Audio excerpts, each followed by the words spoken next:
All right, your first client. This was a big one for me. Fast forward several years, I was doing software development at the time. I was doing some DoD work at the naval base up here, and I was just kind of restless. And I knew that the contract that I was on was going to kind of go away, and I knew that I needed a safety net for myself. And so I thought, well, I'm a software developer / project manager. I've always kind of bounced back and forth. So let me refine these software development skills and see if I can get my own gig. And so I went to the website called Elance, which is now Upwork, I believe is what it's called. And I registered and I found a couple of gigs. I think they call it something else on Upwork, but basically I found people, business owners who needed some software help. It wasn't exactly what I wanted, but I went ahead and I put in a bid, and before I knew it, I had 2 jobs. Like more work than I could handle. I couldn't believe it. Now, it didn't pay all that great. I was bidding against people that were like overseas and maybe were even better qualified, but I got work. Like right away, I was in the game. So the experience for me was just by wanting it and then going and finding it online, I could find work no problem. It wasn't exactly what I wanted, but I didn't care. I wanted to work, I wanted to make some money, I wanted to save some money, I wanted to prepare for this exit that was probably going to happen in 6 months. Because if my group didn't win that contract, I was gone. I knew what the future was going to be. I prepared for it. Remember, it takes time. This was actually the first client, a company called ACP View, which is a customer's point of view. They're down in Atlanta. They're a mystery shopping company. So a company, say you had like 8 restaurants, you would hire them, they would send mystery shoppers in to go buy a meal, and then they'd come back and they'd have to report what the experience was like.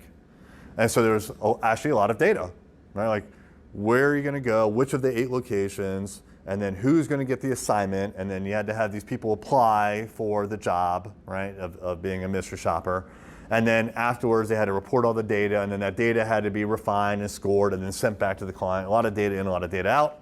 That's where I came in. So it was not what I wanted. This was a legacy project. This technology was about 20 years old by the time I got into it. But I did the work, and then I did a little bit more work, and then it actually led to, this is the very first year, $21,000. So this is real. Like this is an actual 1099 from the company, right? A customer's point of view to my company, which was Fresh Information Management Systems, still is actually. That's the official name. And so and this is just one of the 2. And by this point at the end of the year, I probably had more contracts. So I was able to make $21,000 nights and weekends, in addition to helping out other clients and in addition to working my day job. By the time that contract for the Navy did not get won by my group, it was awarded somewhere else, and I was kicked off, on the street. I already had made and saved about $50,000, and so that's when I decided I'm all in. I want to give this a shot, right?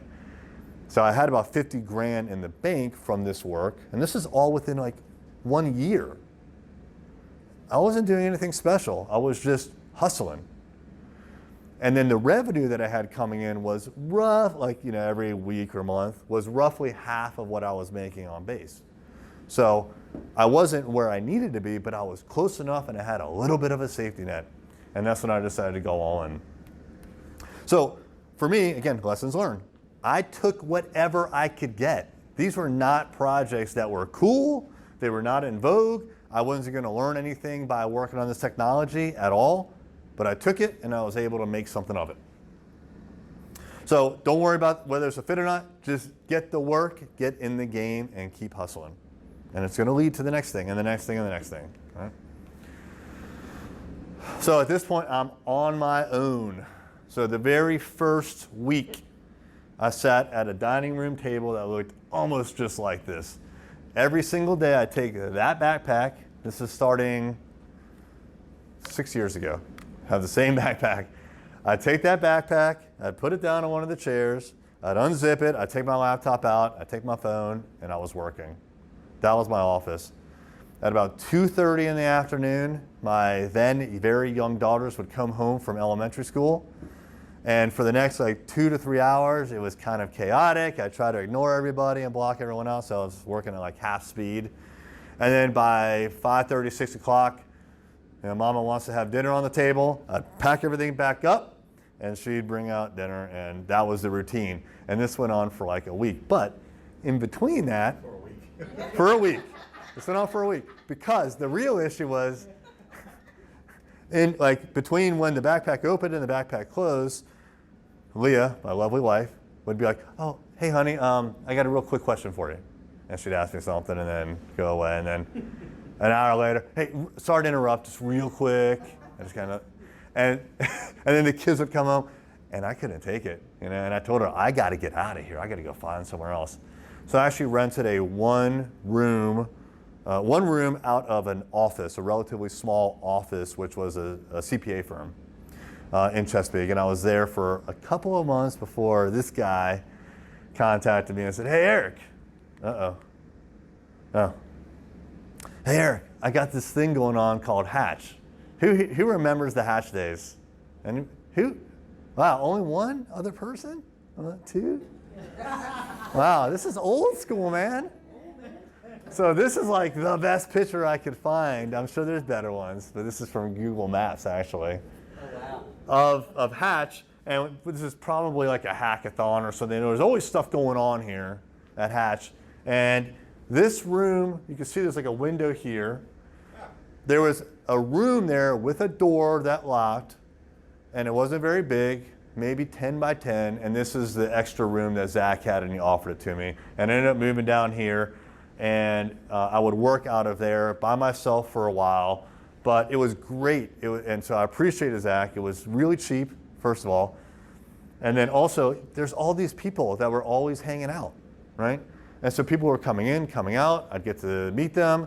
There were meetups happening there. And so there was a lot of opportunity to network, and things came of that. Work came of that.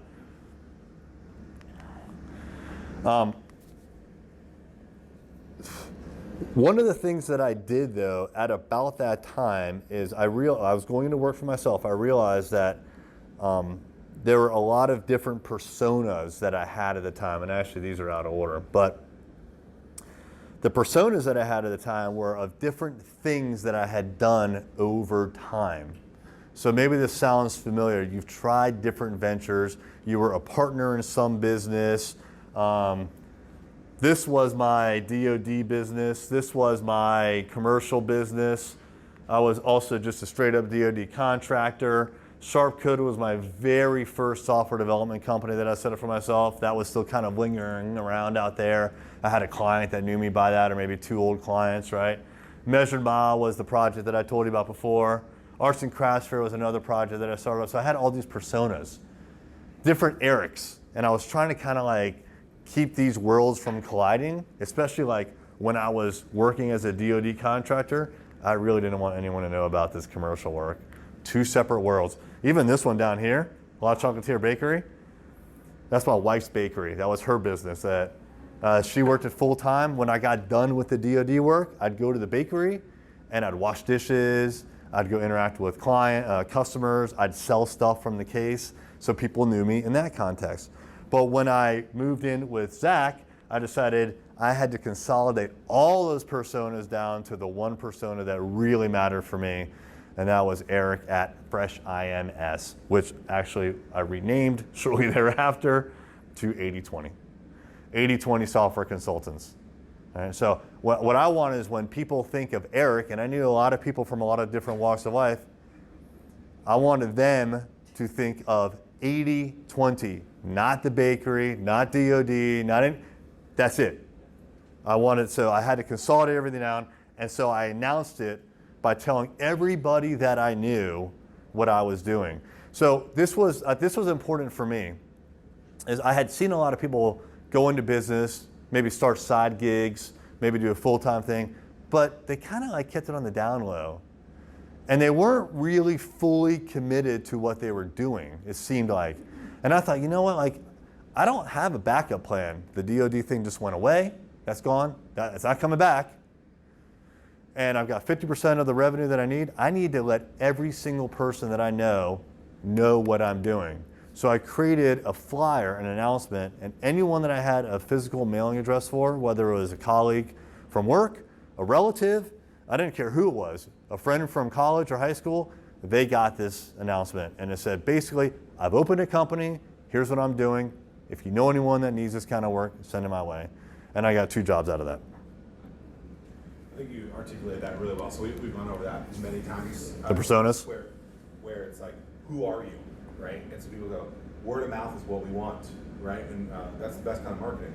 Well, just your market know what you do. Yeah. And they start spitting out 8 different Eriks, and you're like, well, actually, I wanted to be the 9th Erik that we're not even talking about. That's right. Right? Yep. I mean, it's just, I wanted everyone to know basically this one, and then to make it even more complicated, like I said, I rebranded to 80/20. But that was key for me, is getting the word out, making sure that everybody knew. Consolidate down, tell everyone you know. There is no other Erik Olson anymore, right? And so for years, it was just Erik, the person who runs this company. That was it.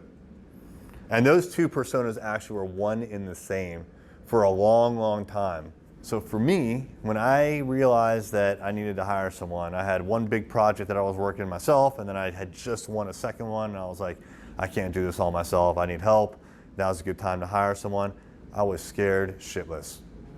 Because I didn't have that person, first of all, so I had to go find him or her. And then also, I didn't know, it was just a big risk. I didn't have the money sitting in the bank to pay this person for a year. So I was betting that with this person, I would be able to get more work and pay them. This was the biggest decision that I've ever made in business. And I remember telling my wife at the time, I'm gonna hire this person and they're gonna get paid, but I have no idea if I'm gonna get paid. But they're gonna get paid for sure. Yeah. I found Alicia. Yeah, so she ended up moving into that little office space. Yeah.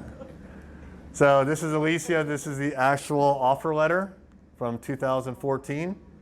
This is her Twitter profile, her riding a unicorn, which I thought was cool.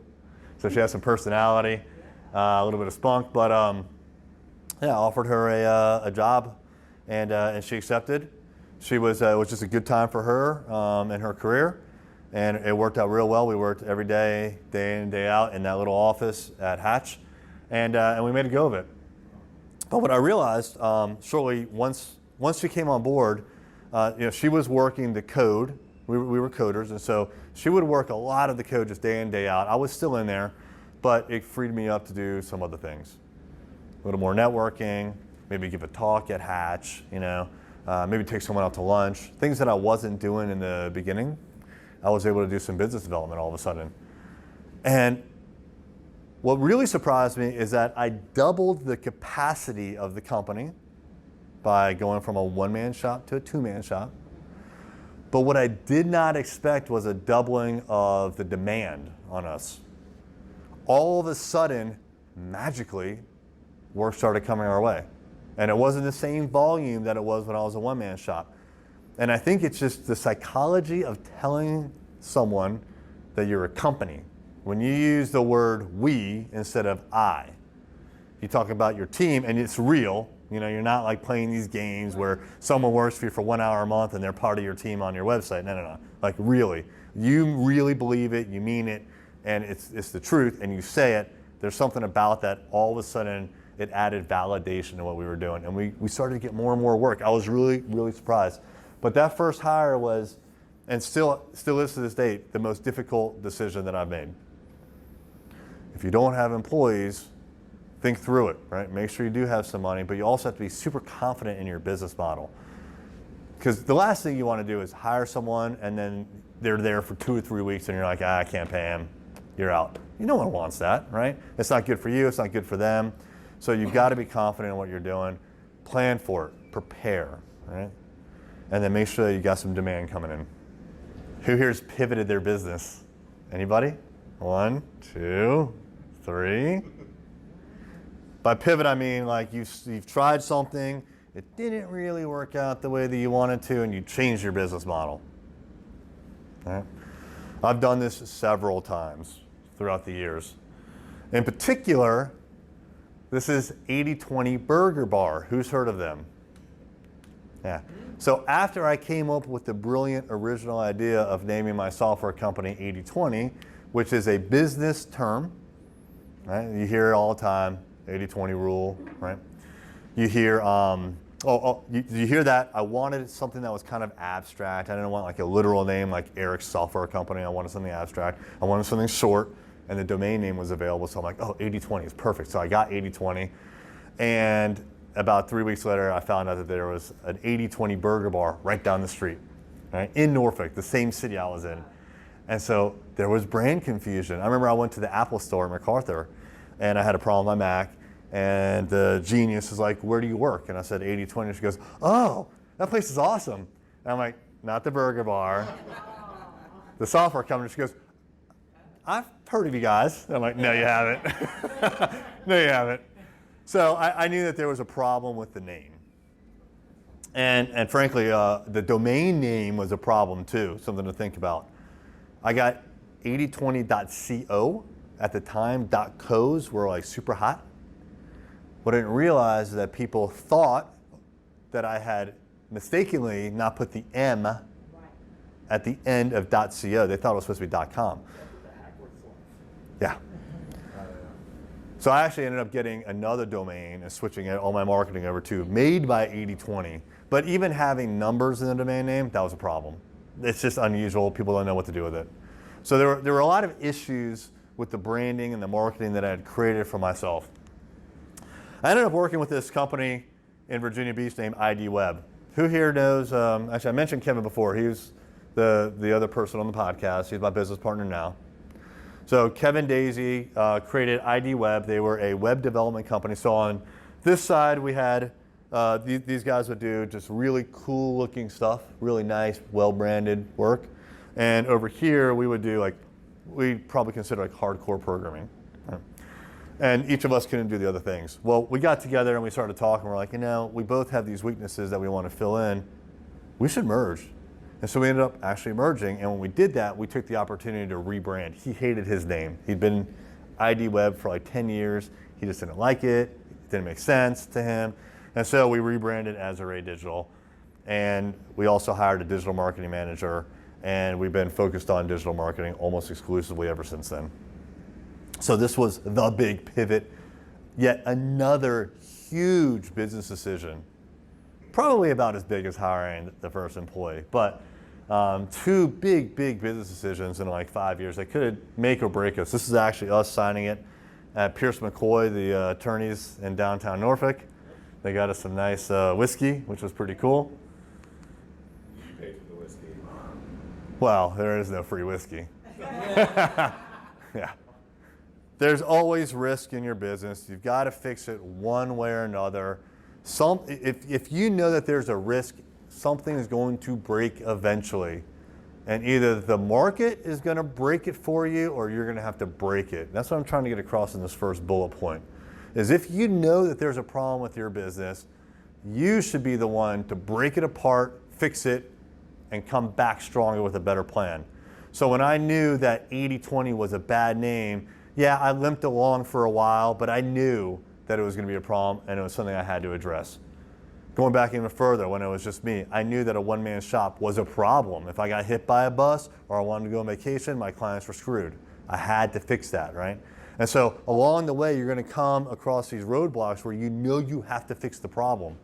You're going to lose business, you're going to lose clients, you're not going to grow unless you fix these problems. So if you don't, the marketplace is going to fix them for you by not giving you work. You got to address these issues. So for me, get the brand straight, and I just had to focus on growth, which is why I had to fill in that gap in our offering. I did not know how to make nice marketing websites. ID Web did, and vice versa. They didn't know how to make software. We did. So we merged. All of a sudden, we had a bigger team, and it got pretty crazy right away. Right off the bat, we held a ribbon cutting ceremony at our new office. By the way, we merged both companies on a Monday. On a Tuesday, we got a U-Haul and we went to my office space, loaded up the office space, moved it to this new space here, went to his office space, got his stuff, moved it to the office space, all on a Tuesday. So within a 2-day span, we merged, and we physically moved our offices, and everybody was working together, and it was absolute chaos. It was really, really, really difficult. So we ended up having a pretty decent sized team right off the bat, about 8, 9, 10 people. I forget the exact size at the time. But we would do events, and we had a bigger office, so we'd do events. So we did an unwind. We've done like 2 of these unwinds. But what we wanted to do is we wanted everyone to know. Again, we wanted to announce it to the world what was going on. And a lot of people still thought of us by the old names or the old things that we did, so we had to educate the community. And so we would open up the doors. We held 2 unwinds. We've held 2 unwinds since then. We'll probably do another one. We've had other events in there, but we wanted to get people in, so we started to have get-togethers. We wanted to get the community together. We've done other things that we believe is fun. One is helping out a nonprofit. This is good for a lot of different reasons. One, it gets our team all focused on something that is meaningful, that is just beyond helping a client who's going to pay us. This is helping someone who actually needs help, right? These are a nonprofit with a great mission, and we can help them with our skills as software developers and digital marketers. So this is a giveaway that we did last year. And we enjoy this, and they love it. But then we also just have fun. So this is the Christmas party last year, and this is us a couple weeks ago at Motor World, which is one of our clients. So we took the whole team out there, and we had a blast. And this is me just crushing Kevin and passing him. So no, I had the inside corner, so I got him. Looks like it's pretty tied up. Yeah, it was pretty tight. We got a little competitive.